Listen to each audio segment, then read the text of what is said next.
Aab-e Hormuz کی بندی سے عالمی سپلائی چین متاثر ہوئی ہے۔ ترجمان کا ایسا بتانا ہے۔ چینی دفتر خارجہ کا ایسا بتانا ہے کہ تمام فریقین پر زور دیتے ہیں کہ فوجی کارروائیاں فوری روک دیں، فریقین کشیدگی کم کرنے کے لیے اقدامات اٹھائیں۔ صدر ٹرمپ کے دورہ چین کے حوالے سے بات چیت جاری ہے۔ چینی دفتر خارجہ کی جانب سے یہ بیان جاری کیا گیا ہے۔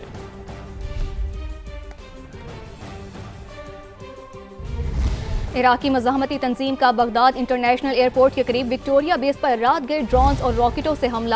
روسی ٹی وی کے مطابق حملے میں 10 امریکی فوجی ہلاک ہو گئے ہیں، تاہم آزاد ذرائع سے تصدیق نہ ہو سکی۔ الجزیرہ کے مطابق وکٹوریہ بیس پر ڈرون حملے کے بعد آگ بھڑک اٹھی۔ ابتدائی طور پر 5 افراد کے زخمی ہونے کی اطلاعات تھی۔ عراقی مزاحمتی تنظیم نے گزشتہ روز بھی وکٹوریہ بیس پر ڈرون حملے کی ویڈیو جاری کی تھی۔ ہم نے عملی طور پر ایران کو شکست دی، وہ تھوڑی بہت جوابی کارروائی کر سکتے ہیں۔ امریکی صدر ڈونلڈ ٹرمپ کا بڑا دعویٰ۔ میڈیا سے گفتگو میں کہا، ہم نے ان کی فضائیہ اور بحریے کو ختم کر دیا۔ ایران مذاکرات چاہتا ہے لیکن وہ اقدامات کرنے کے لیے تیار نہیں جو انہیں کرنا ہوں گے۔ آبِ ہرمز کی سیکیورٹی کے لیے دوسرے ممالک آگے آئیں، ہمیں اس کی ضرورت نہیں، اتحادیوں کی خاطر یہ کر رہے ہیں۔ صدر ٹرمپ کے مطابق کل سے ان جگہوں پر حملے ہو رہے ہیں جہاں ڈرون تیار ہوتے ہیں۔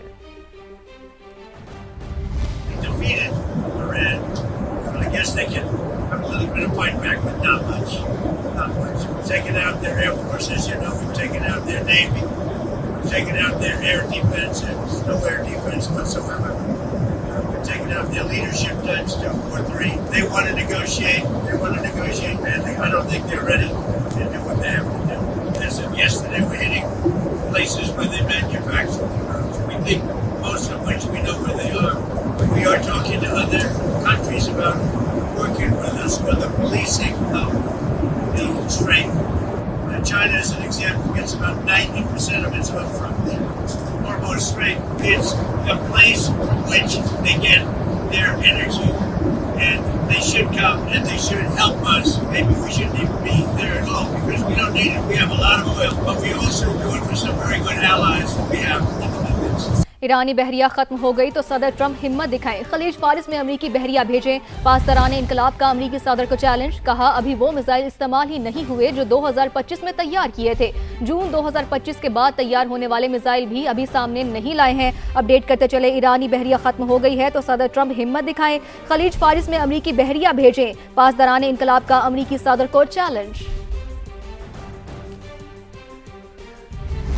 اب آپ کو بتائیں کہ ابوظہبی میں میزائل ایک گاڑی پر آ گرا۔ ابوظہبی میڈیا آفس کا ایسا بتانا ہے، واقعے میں ایک شخص جاں بحق ہو گیا ہے۔ جاں بحق شخص فلسطینی شہری تھا۔ ابوظہبی میڈیا آفس کی جانب سے یہ بتایا گیا ہے تو ابوظہبی میں میزائل ایک گاڑی پر گرا اور واقعے میں ایک شخص جاں بحق ہو گیا ہے۔ سعودی فورسز نے آج درجنوں ڈرونز مار گرائے ہیں۔ سعودی وزارت دفاع کے مطابق صبح سے اب تک ڈرون حملوں کی 3 لہروں کا سامنا کیا ہے۔ پہلی لہر میں 5، دوسری لہر میں 6 اور تیسری لہر میں 23 ڈرونز کو فضا میں تباہ کیا گیا۔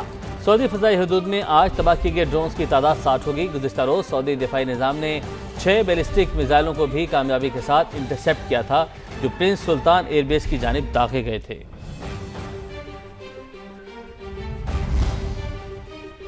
آسکرز کی تقریب میں شریک فنکاروں نے ایران جنگ کے خلاف آواز بلند کر دی۔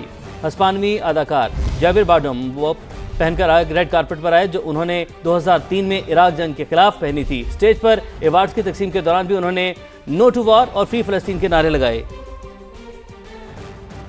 خبر شامل کریں، اسرائیلی فوج نے لبنان میں زمینی آپریشن شروع کر دیا ہے۔ جنوبی لبنان میں محدود زمینی آپریشن کا آغاز کیا ہے۔ اسرائیلی فوج کا یہ بتانا ہے، لبنان میں زمینی آپریشن شروع کر دیا گیا ہے اسرائیلی فوج کی جانب سے۔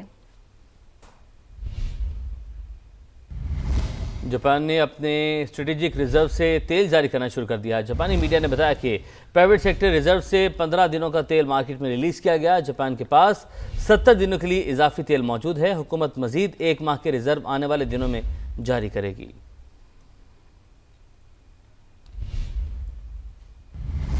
متحدہ عرب امارات پر ایک بار پھر میزائل اور ڈرون حملہ۔ ہمارا دفاعی نظام میزائلوں کے خطرے سے نمٹ رہا ہے۔ اماراتی وزارت دفاع کی جانب سے ایسا کہا گیا ہے۔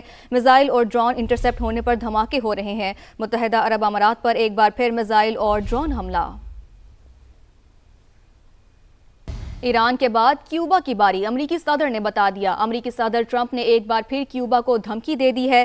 کیوبا سے بات کر رہے ہیں، ایران کے بعد اس کی باری ہے، صدر ٹرمپ نے ایسا کہا ہے۔ ایران نے خطے کے دیگر ممالک میں بھی امریکی اہداف کو نشانہ بنایا۔ بغداد ایئرپورٹ پر لاجسٹک سپورٹ کیمپ پر میزائل داغے، امریکی سفارتی مرکز کو نشانہ بنانے کا دعویٰ، سعودی عرب نے ڈرون سے کیا گیا بڑا حملہ ناکام بنا دیا۔ سعودی میڈیا کے مطابق 34 ڈرونز مار گرائے، اس سے پہلے 6 میزائل بھی اہداف تک پہنچنے سے پہلے تباہ کر دیے گئے تھے۔ پاسدارانہ انقلاب نے پہلی بار اسرائیل پر سجیل میزائل داغ دیا۔ پولیس ہیڈ کوارٹرز اور سیٹلائٹ کمیونیکیشن سینٹر نشانہ، صہیونی ریاست میں تباہی اور 100 سے زائد افراد کے زخمی ہونے کی اطلاعات ہے۔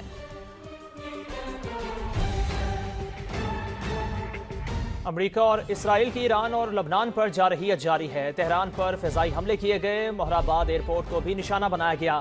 حملوں کے بعد آگ بھڑک اٹھی۔ اسرائیل نے جنوبی لبنان میں بھی وحشیانہ بمباری کی، رہائشی عمارتوں پر بم بسائے۔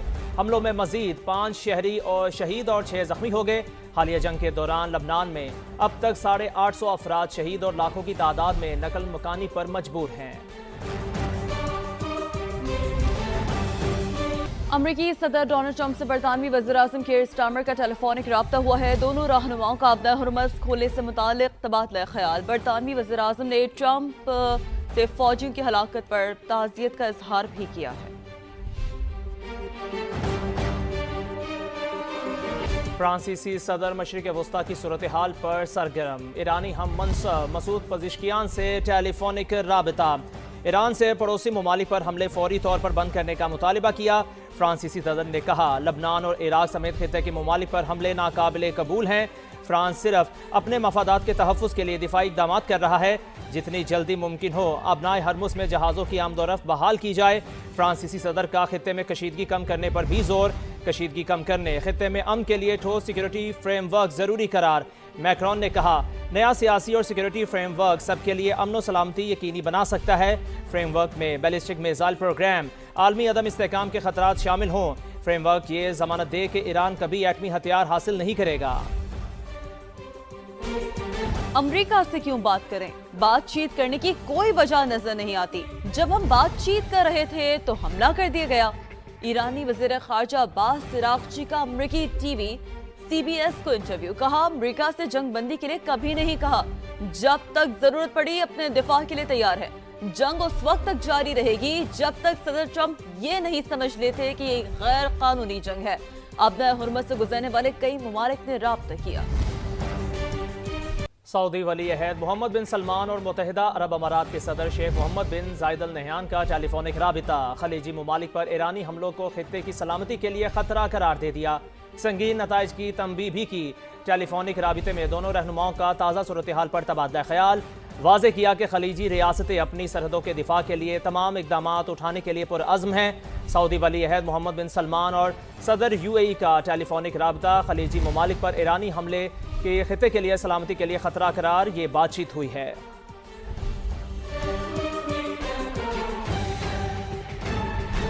G7 رہنماؤں نے ٹرمپ سے جنگ کے حتمی مقصد کی وضاحت مانگ لی۔ بلومبرگ کا دعویٰ، یورپی رہنماؤں نے جنگی حکمت عملی پر وضاحت طلب کی۔ امریکی اخبار نے لکھا صدر ٹرمپ نے G7 رہنماؤں کو بتایا کہ جنگ کے کئی اہداف ہیں، جنگ جلد ختم کرنا چاہتے ہیں۔ بلومبرگ نے انکشار کیا کہ ایران کی جنگی صلاحیتیں تباہ کرنے سے متعلق ٹرمپ کے دعوے مبالغہ آمیز ہیں۔ رپورٹ میں کہا گیا ہے کہ جنگی کامیابیوں سے متعلق بیانات ممکنہ طور پر آپریشن کے خاتمے کی راہ ہموار کر رہے ہیں۔ امریکہ اتحادیوں کو جنگ کے اختتام کے لیے تیار کر رہا ہے۔